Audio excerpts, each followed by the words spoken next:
তো বন্ধুরা, অবশেষে আমি চলে আসলাম লাল কাঁকড়ার বিচে। বাট আমি এখানে আসার পরে এখন পর্যন্ত একটা কাঁকড়াও দেখতে পাইনি। দেখেন এই যে সবগুলো হচ্ছে আপনার লাল কাঁকড়ার গদ্দ। বাট আমি আসার পর থেকে এখন পর্যন্ত একটা কাঁকড়াও এখনও দেখলাম না।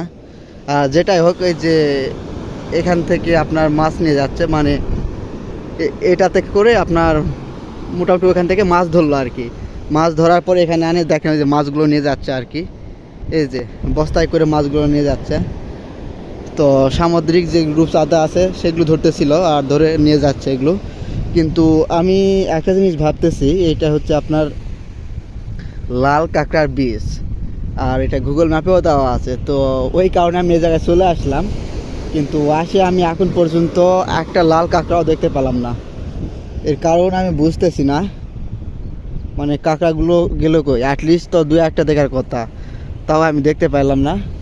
আর এই যে এগুলো হচ্ছে আপনার নৌকা, এগুলো নিয়ে আপনার সাগরে মাছ ধরে। এই যে নৌকার ডিজাইনটা সেই একটা অস্থির, দেখেন।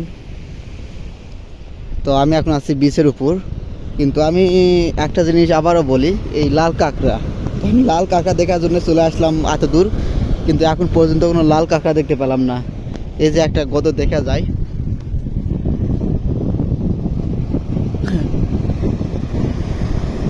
মনে হয় এটার ভিতর আছে। দেখি আমি একটু খোঁড়া শুরু করি। এইটা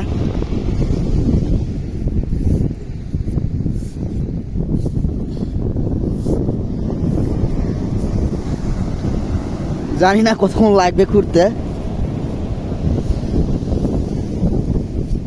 তারপরে চেষ্টা করি, দেখা যাক। যখন এই জায়গায় আইসি, লাল কাঁকড়া না দেখার যাবো না। তো দেখি খোঁড়া খোঁড়া শুরু করে দিলাম।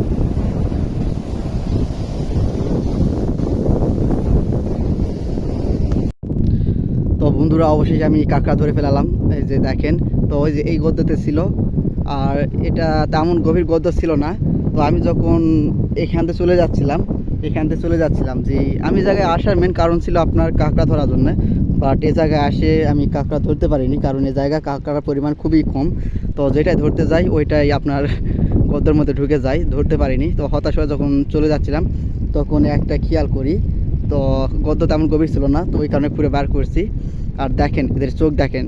তো যখন কেউ আসে অথবা কাউকে দেখতে পায় তখন তারা গদ্যের মধ্যে ঢুকে যায়। আর এরা পুরো শরীর মোটামুটি গদ্যের ভিতরে রাখে, বাট দুটা চোখ এরা বার করে রাখে আর কি। তো যখন কাউকে দেখে তখন ঢুকে চলে যায় গদ্যের ভিতর। আর এগুলো মানে ধরা খুবই মুশকিল, এত সহজ না ধরা। তো আমি অনেক চেষ্টার পরে যেটাই হোক সাকসেস, তো টাইম লাগুক সাকসেস। আর আমি ধরছি খুব নরমভাবে, কারণ অন্যান্য কাঁকড়া থেকে এদের আপনার শরীরটা খুবই নরম। তো জোরে ধরলে হয়তো কোনো না কোনো কিছু ভাঙে যাবে, তো পরবর্তীতে কাঁকড়ার বেঁচে থাকা কষ্ট হয়ে যাবে। তো এই কারণে আমি জাস্ট সুন্দর সুন্দর ধরে রাখছি। তো এখন ছাড়া দিলেই দৌড় মারবে।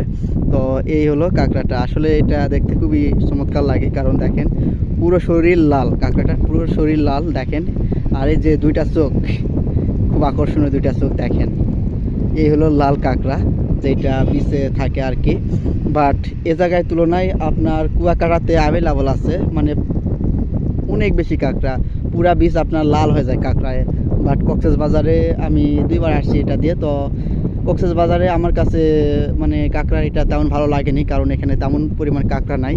বাট কুয়াকাটার কথা যদি বলি, কুয়াকাটাতে অ্যাভেলেবল কাঁকড়া আছে, মানে পুরা বিচ আপনার লাল হয়ে যায় কাঁকড়ায়।